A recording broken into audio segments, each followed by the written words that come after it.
Streets are named after him, so is the Super Bowl trophy. But there's one place that bears Lombardi's famous name that doesn't generate a lot of fanfare: his gravesite. One man is changing that. Come on, look at me, look at me, look at me. Vince Lombardi is buried a long way from the town and team that made him famous. I don't think a lot of people know his grave is actually there. His final resting place is Middletown, New Jersey.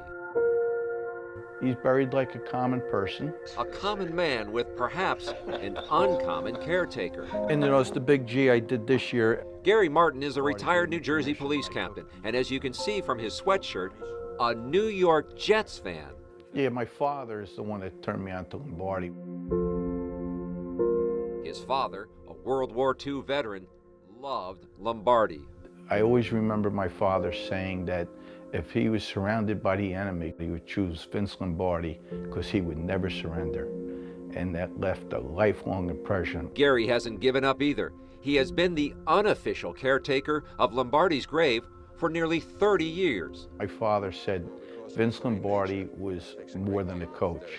He was a teacher. A good teacher puts across what he must put across to his pupils. Feel like you have conversations with him? Constantly.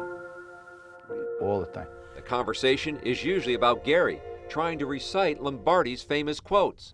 A few years ago, Gary's yearly trips to Lombardi's gravesite became a national news story, and it brought him notoriety, which he wasn't seeking. But it also brought him to Lambeau Field, thanks to another man who shares a passion for Lombardi. Gary is now buddies with John O'Neill, the Packers fan who dresses as St. Vince. 2 years ago, with St. Vince's help, Gary got to meet Lombardi's daughter, Susan. It was very nice meeting her. I wish my dad could have met her. I wish my father could have met Lombardi.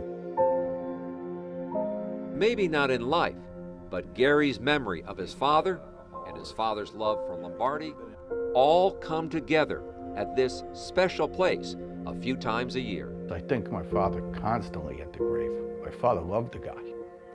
I would say my father worshiped him. The other day, I called Vince Lombardi's daughter, Susan, and asked her about Gary's work and what she thought of him. She told me, "Write this down. He's a saint." Back to you.